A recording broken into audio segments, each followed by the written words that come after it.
Okay, now we're back over in the milling machine area. We got to pull out this broken screw, and I got to face off this surface here to make it squared up. So we're going to do that right now. So I got to pull these dowel pins out so I can face across the whole thing. I'm going to leave this circuit breaker shaft in here. I can work around it. So it'd be easy if I pull it, but it might be easy around here. So we use our dowel pin puller.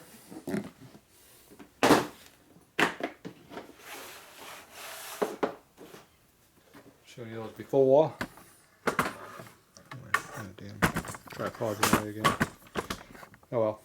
There's a whole kit. Looks like that. There you go. The power helps. Pretty simple device. Slide hammer, big long bolt. A holder. And if you got the dowel pin you need to call it. This one will work.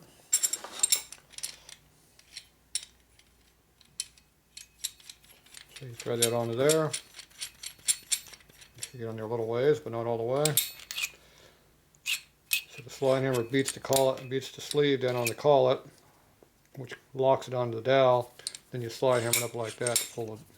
That's how it works. When you get it off, you put it on top of here and push it through here, and it comes off. At least that's how it's supposed to work. In the real world, these dowel pins get in there pretty stinking tight.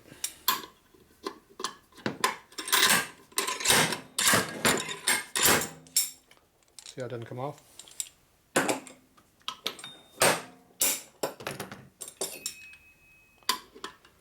Oh, hit it harder.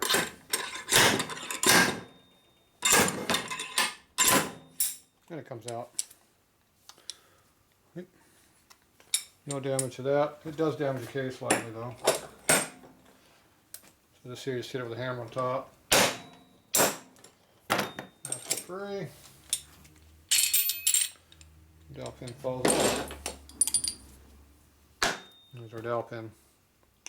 These are basically not replaceable because they don't make the right size. These are about 5 thou undersized from what size they are. Harley has to do everything oddball. So the damage we get is when you paint on it real hard, that little flat edge right there, pushing the aluminum on the cover and puts a mark in there. So it puts a little recessed in here, a little dimple in here. When you cut it, you'll see it. So I don't hit on it any harder than I have to get the part. That's why I start out easy and work my way up and forth. A couple light ones and it did come. So just like before, we hit it harder.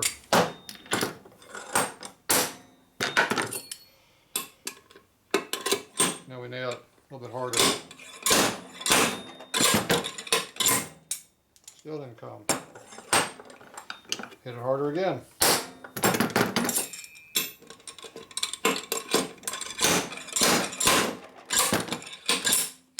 And it comes. If that didn't work, then you got to take it back and heat it up with a torch, get the case warmed up, then do it again. If that don't work, you get more aggressive. And you start putting vice grips on there, and heaving on them, and welding shit to them and pulling them out that way. You just step up the severeness until something breaks or it comes out. The breaking parts what we don't like. Because that means you have to fix more stuff. The less stuff we fix, the better around here. And once again, no damage to this. Comes out. You see, still even got the paint on there, see? Alright. It's a lot easier than it used to be how I did it in the old days. In the old days, I got to use pliers and vice grips. And cut the dowel pins back halfway around. Beat the bad part into the case and keep the best part up. And it was fun. Okay, so I got to put this in the mill flat. Now if you just lay it on the mill table, it's not flat. Because this little lip right here is not flat necessarily. we want to come off the gasket surface. So this little thin register here, right there that you might see, is not necessarily flat, and it's definitely not very equal or big all the way around. So you want to block it up off of the gasket surface. So to do that, we use blocks. Here we use 1, 2, 3 blocks. Another 1, 2, 3 blocks, so they're 1 inch, 2 inch, 3 inch. That's what they call them, 1, 2, 3. Simple, huh? Me, I like using tool bits. There's an 1 1/4 inch, 1 1/2 tool bit. It'd be 1 1/4 inch. Yeah. High speed steel, within a thou or so, pretty much everywhere. So they're consistent. So I like using these. More surface area on our mill table means it sits flatter. Also more on the gasket surface.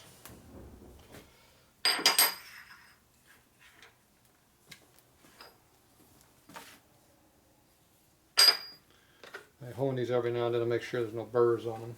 Okay, I don't know if we're going to be using that one or not. We'll see. All right.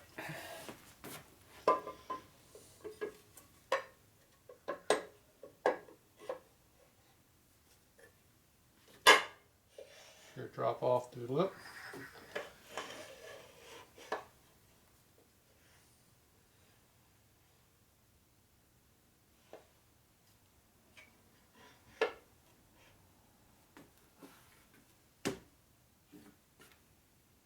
That should work.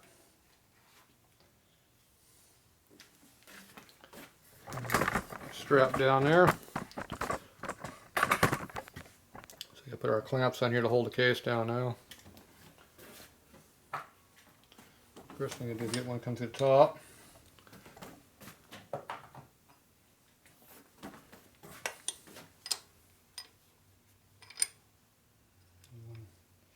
Not quite that tall.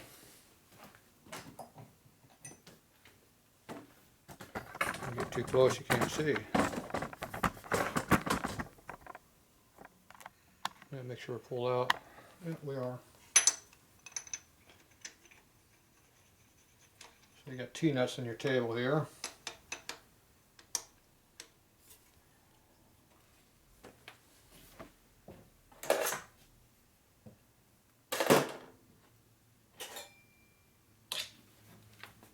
We're going to strap clasp the hole like that and put it on top. Put a bigger one in there. Get a little bit longer one. More surface area.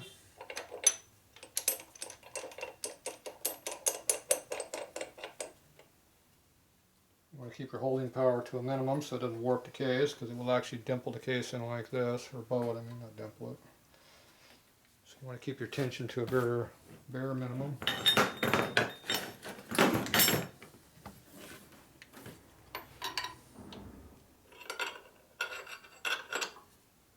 Not like that much. See, it still kind of moves a little bit. That means you got to put a little more tension on it. It didn't quite move as much now. I'm going to go put one clamp over here on the back side, which is right on top of the blocks, and put more pressure on it, and that'll hold it. That should keep it from moving at all.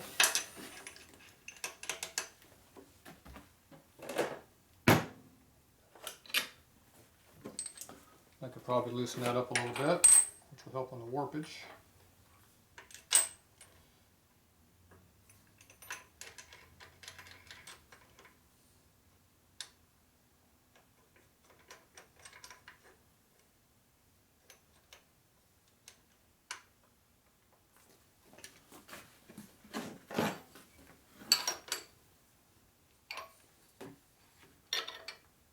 Loosen it up just a little bit. Yep, still can move it a little bit, so put the tension back on there. It's pretty tight, not moving hardly at all. It is moving slightly, but not much. We're doing a light cut, so it'll be alright. So So you want to keep as least amount of bow as possible. Even with that there, it's probably got a thou or so in it. So you want to keep it to the absolute bare minimum. Okay, a cutter.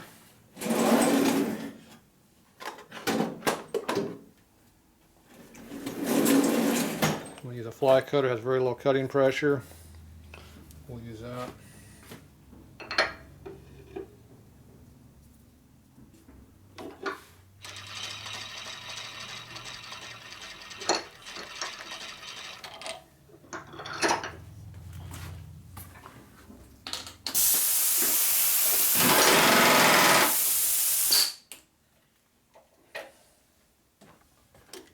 All right.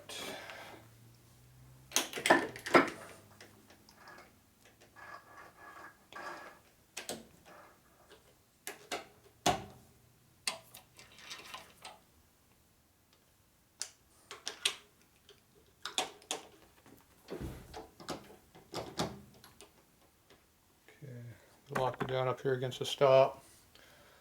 The physics stops and push it down until we're hard against it, so we can repeat the height within a thou or two. And I'll go ahead and rig the table up here a little bit. So this here raises our table up until we get close.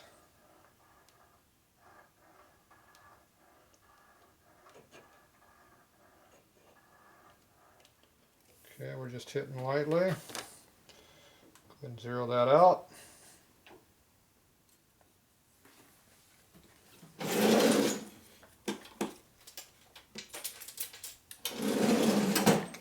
Pull out 10 thou feeler gauge. Drop this back 10 thou.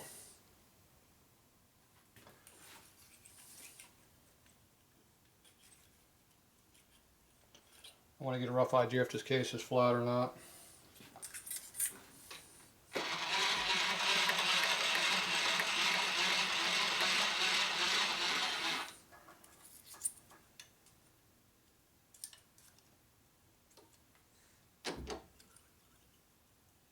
I could have put a dial indicator up on there real quick, but it's a thou and a half higher on this surface here.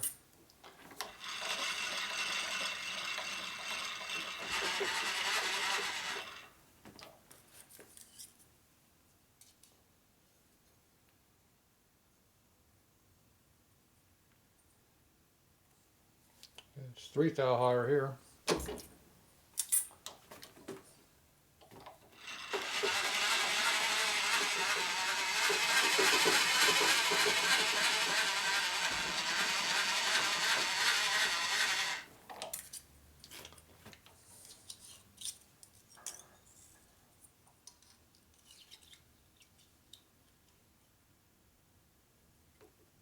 There's 3 there.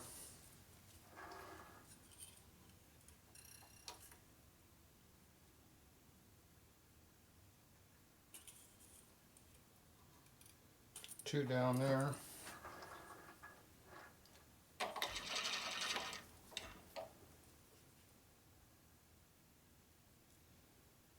Back to 0 there. So we got a 3 thou variable. Now coming off the gasket surface, it should be dead flat. This surface I don't believe is was cut flat. I think it's been, I know it's all rounded off, so it's been ground on or something.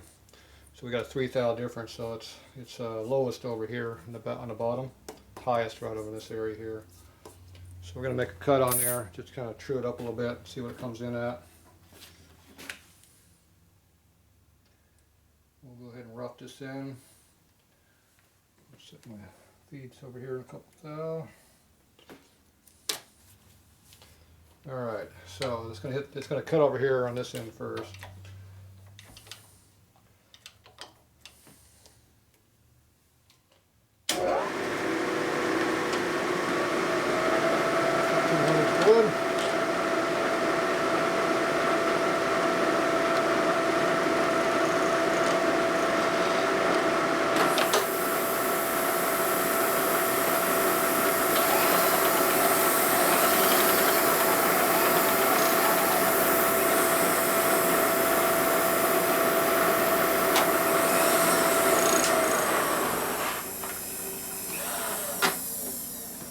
don't hit this, so I'm going to give myself a safe 0 point. Alright.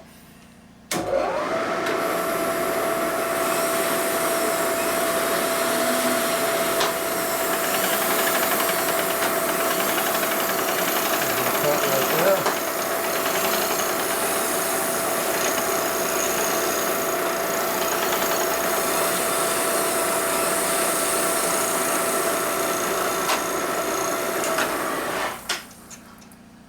So 0 point is this way.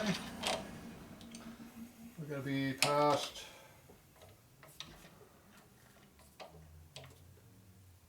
past 5 inches.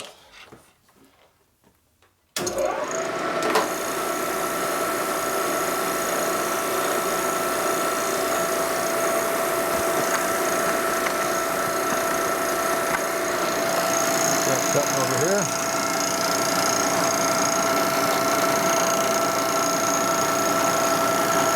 It'll go in case.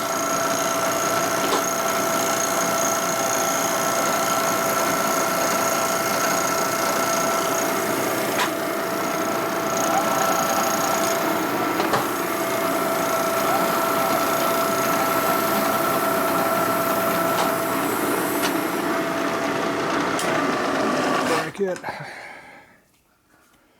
sure you don't hit that. Like I said, if I pull that out, I won't have to worry about any of this, but yeah, I'm lazy. Alright, so you can see how it's lower here, it's high here, high right here. So it's about equal high here and here. And it's also high over through here. So this whole area here was cutting. You hit a little bit of a burr right there, you can see. And all this here we're not even cutting on yet. So you can see how the surface is. Okay, so right now we're on, we still got 2 to go before we get to 0 down here. So I'm going to go ahead and give it another throw, or so. See what it looks like. I'm cutting here, but not over there.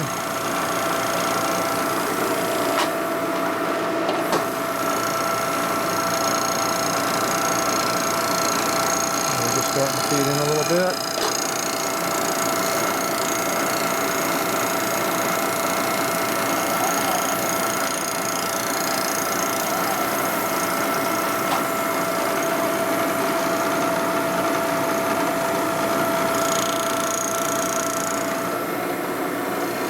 Dowel.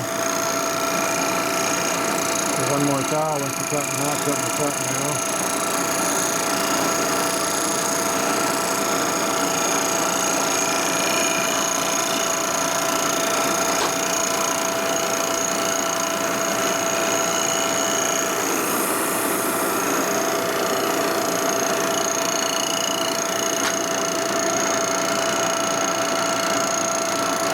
Cutting probably got almost 3 dowel right now through here. See how single point cutter gives a pretty good finish for that big heat cutter I use.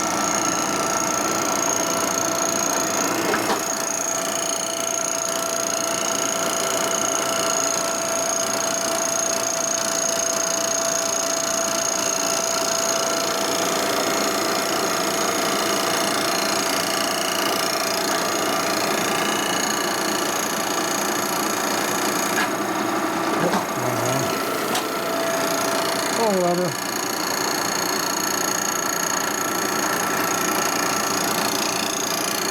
See, I do not clean right here.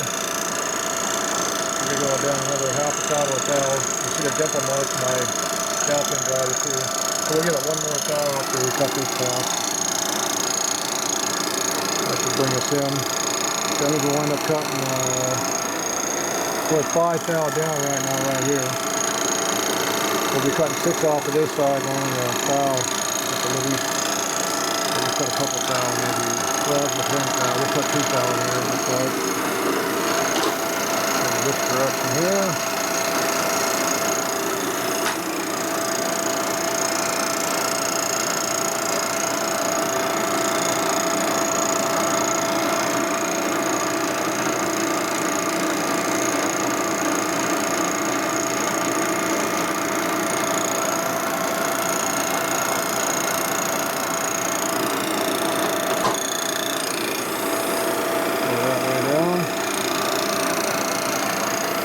gonna get the extra dowel right here.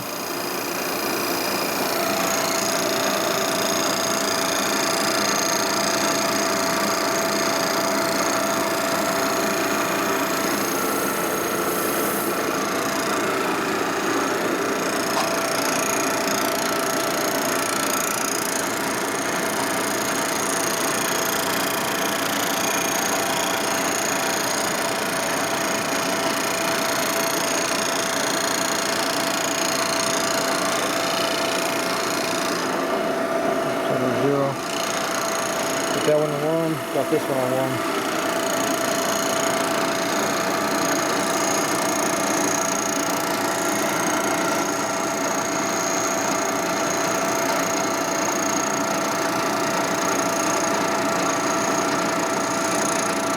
Checkerboard mark you see there means a square.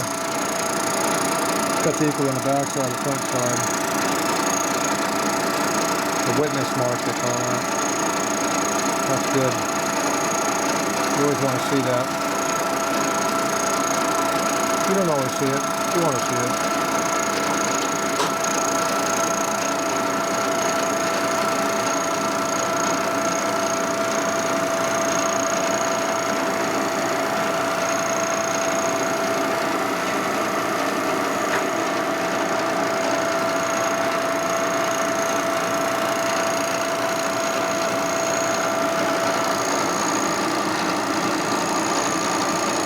Checkerboard on the back side there.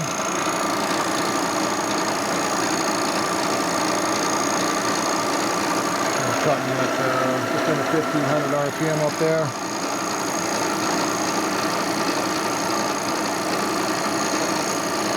The vibration, that's kind of the witness mark too, to show vibration cut.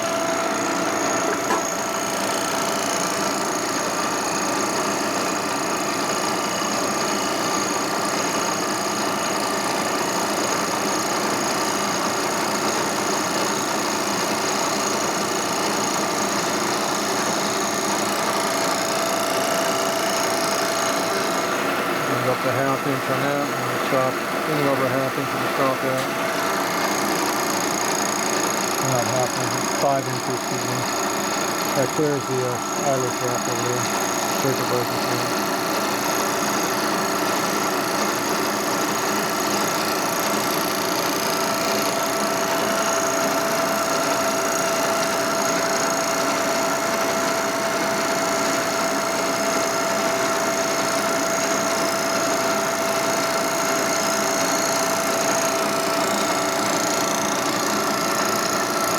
If this was an original case that has not been cut yet, and I had this much in there, I would have shimmed it up. Put shims over here and over here, and it would have jacked it up a little bit. Be less cutting.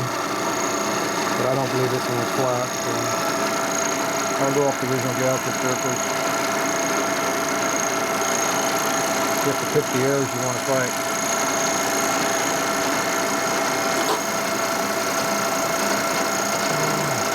That one.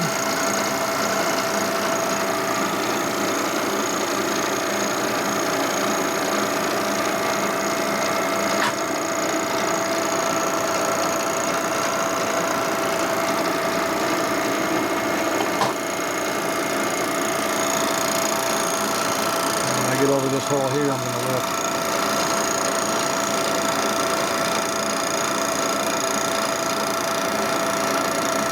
Lift up this cutter here.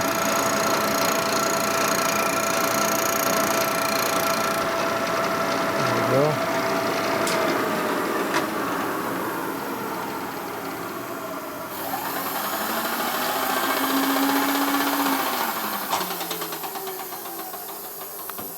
Always like stopping my cut right in the middle of a bowl hole.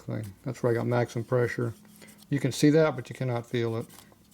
You can see the witness marks, how even they are. That means my head is square to my table. You definitely want to see all that. Okay, this is our low spot here. Looks like it cleaned all the way across. There's also low right through here. Looks good. Alright. So it's nice and flat now. Don't have to worry about that being a problem. Okay, I need to surface this down right through here, which will also give us more clearance.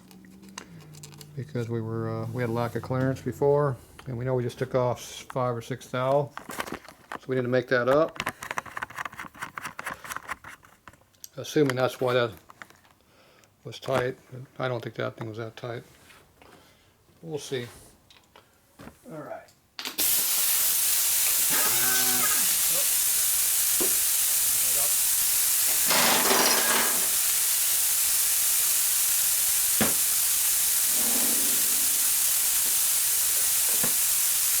Different cutter now. Like this to get in there, make that hole a little bit.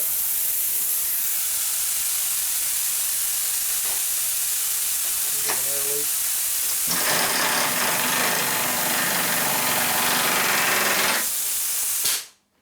That doesn't want to go on there either.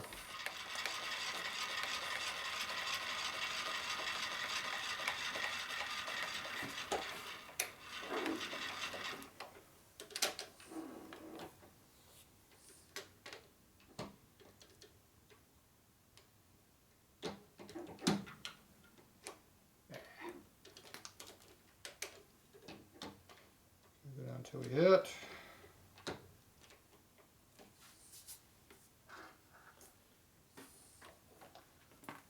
Okay, I'm going to go ahead and cut that surface. I'm going to turn the RPM down a little bit. This is high speed, not solid carbide. So we'll drop it back to at least 1200. Yeah, if I pull back a little 1000. Okay, you can see how we're not hitting yet. Turn that on. Go down until we hit. So we hit right there. Zero this thing out.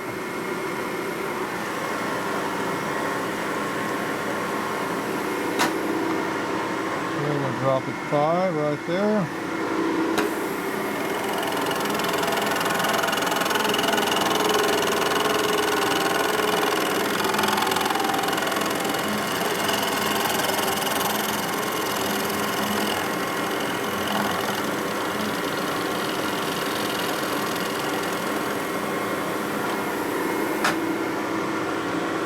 Still didn't clean all the way. See how it's still worn? Got wear marks in there yet? Alright. So I'll give a couple extra just to hope that'll clean up now. Turn that on. It is barely cleaning. Barely is right.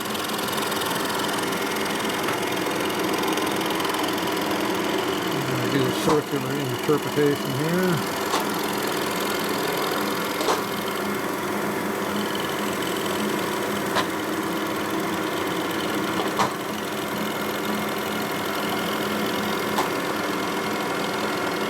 And pull it up.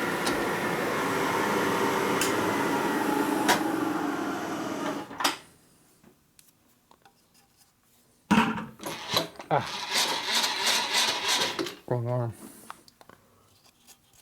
Looks like it barely cleaned over there. I don't want to cut any more than I have to at this point because I don't know how high it is. I'll cut the steel sleeve in if I need more. Alright, so I cut an extra thou on that to clean up that mess. Alright, so that's good. Move that up. Okay, so now we got to figure out where this is at. So we put the dial indicator in here, we can come in off that hole and get dead nuts on that hole. Dial it in.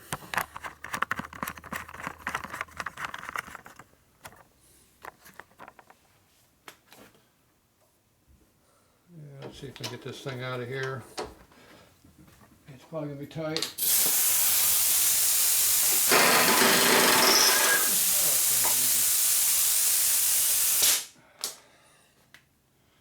See how it goes in tight in there. Yeah, polish them down a little bit might help. What do we want to do that for?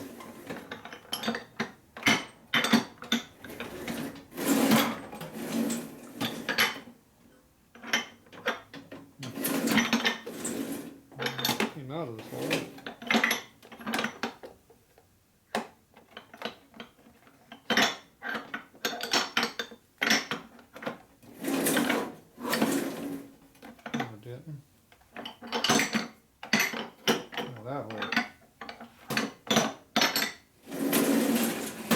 There, I had to figure out how to put that back in. Okay, indicator. If someone wanted to know, comment what kind of indicator you get, what brand I like. I like whatever is accurate, which means it repeats, and it has free action. So this one here is, as I recall, this is one of them import brands, but it's one of the higher end ones, because I broke my real expensive one years ago, and I want to spend 200 bucks to replace it. Might have been more than that, I forget. So I use a cheaper one, only $100 for it. It has to work smooth, it has to repeat. If you don't have those two things, you have no accuracy. It's a piece of junk. Of course, the only way you know that is by buying it. Then you find out. Okay, so we're going to dial in our hole right here. There you go. Tripod in a little tighter without falling over. So I'm going to dial indicate this thing in right here. I don't think you can see my hole, but we'll see.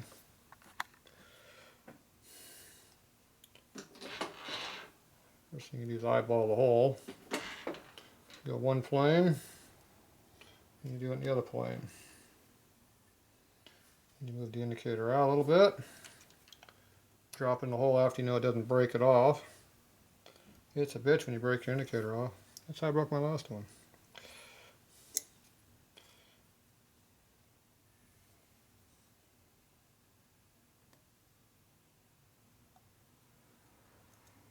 Oop. Too far.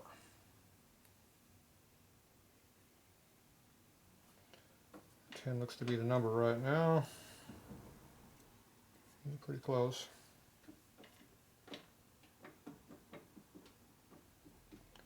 Maybe 9 or 9.5 is going to be the number. 9.5. What a shocker, the hole's out around. Considering the part broke off in there, that shouldn't surprise anybody.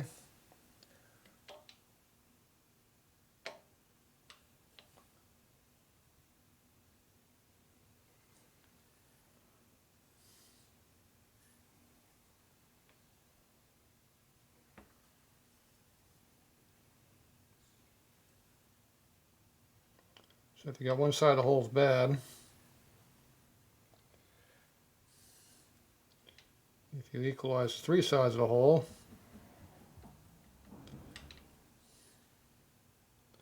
that means the 4th one should be close. Problem is the whole hole's out around.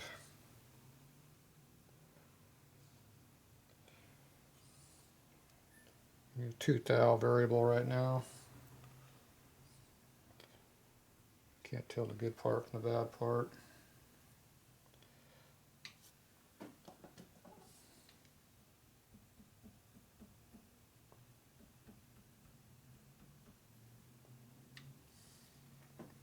Like how the indicator moves, but the digital doesn't.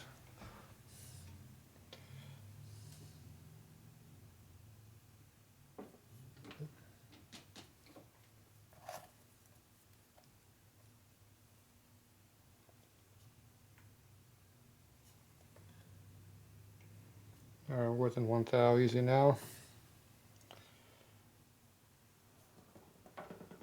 Alright, it's close enough for getting a bolt hole out. You're not reboring the hole, you're just trying to get the bolt hole out, or the screw out. Alright. Get out of my way. Out of my way. Knock that out. Drill chuck.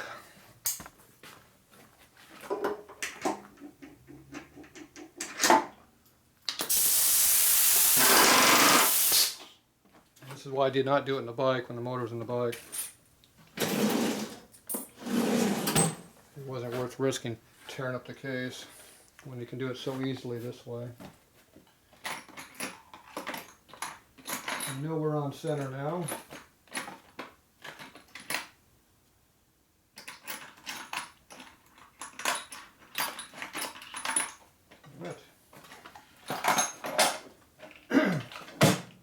Trying to Find my center drill and bulk of crap here. It's all buried in the very back, I guess. There's the one I'm looking for. That one.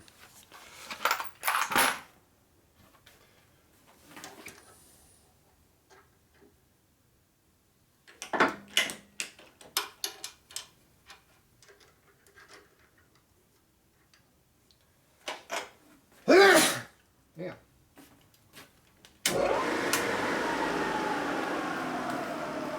Alright, so now we're right on the center of the screw. Assuming Harley put the screw in the center of the hole, which you would think they would have. So now all I gotta do is just bring it down up here with my drill chuck, like this. Basically I'm just a drill press right now. A precision drill press, but a drill press. Turn that on. Just kiss it lightly. See that dimple looks like it's in the middle of the screw head. A little chip that helps a little bit.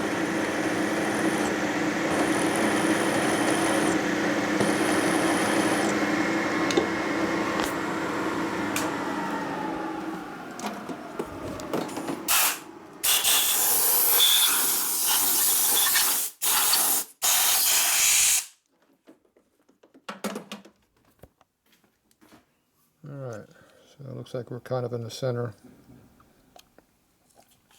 Okay, that is a 1/4 inch thread as I recall. So tap drill for a 1/4 inch. Oop. Too much crap on the way down here. I need a place for my foot.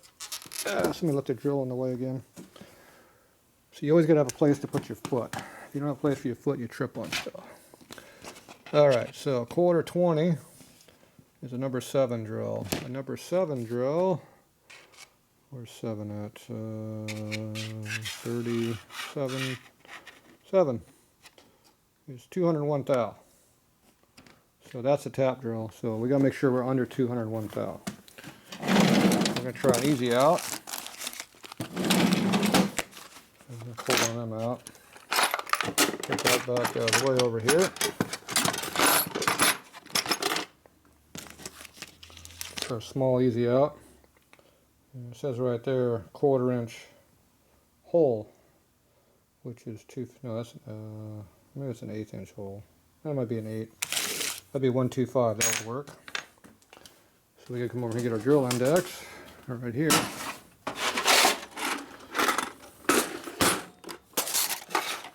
So now these are proto, good quality stuff.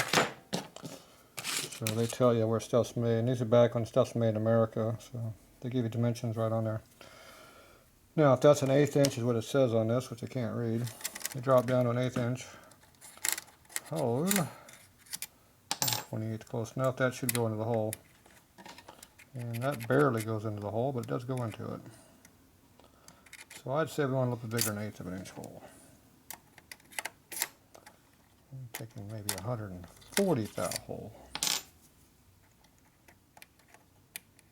There we go. So you got more of a bite. But we're a long way from 201 thou, which is tap drill. So you got 200, you got 140, that's 60, so you got 30 thousandths wall on the inside of the bolt with this drill, which should be enough not to cause any issues when you drill it.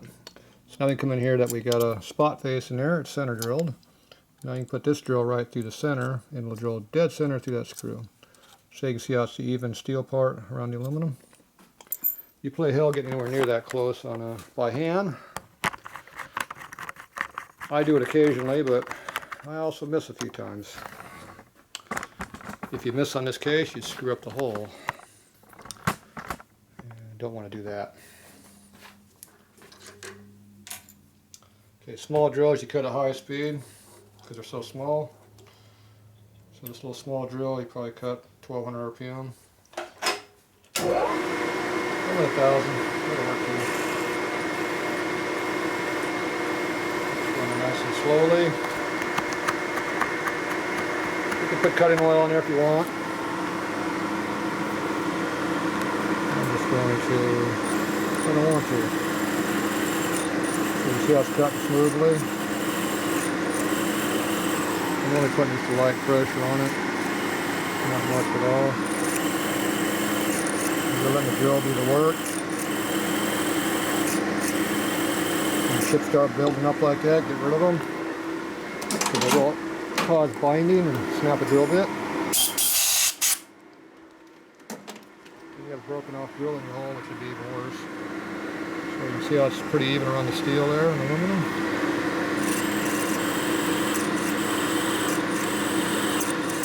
Everybody says to use a backwards rotating drill bit. If that thing was going to move, it would have been moving already.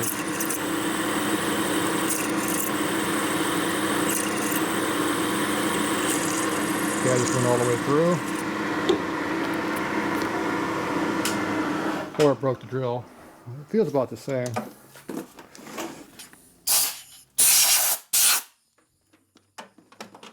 I know I went all the way through because see it's bringing up oil.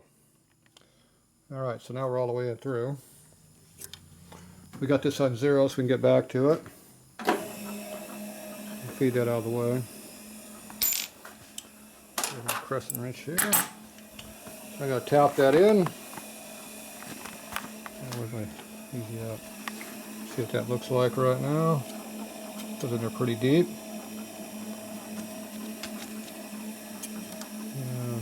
Might be a bit too big of a hole. Probably should have went smaller.